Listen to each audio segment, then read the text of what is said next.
Okay baby நான் காலேஜ்க்கு வந்துட்டேன் லஞ்ச்ல கால் பண்றேன். ஏன்க்கு உன்னா பிடிச்சு இருக்கு நம்மால பண்ணமா? என்கும் தா. நல்ல பானம் காரன் மதிரே இருக்கான் இவம் கூட நல்ல சுத்தலம். பரவாலாயே உடனே ஓகே சொல்லிட்டால். நீயும் நானும் சேர்ந்தே செல்லும் நேரமே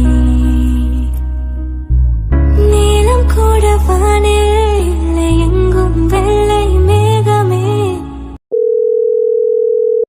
சொல்லு பேபி என்ன பண்ற? ஏனாக்கு உன்னா பிடிக்கல நம்ம பிரேக்கப் பண்ணிக்கலாம் நான் காலேஜ்ல ஒரு பையனா லவ் பண்றேன்.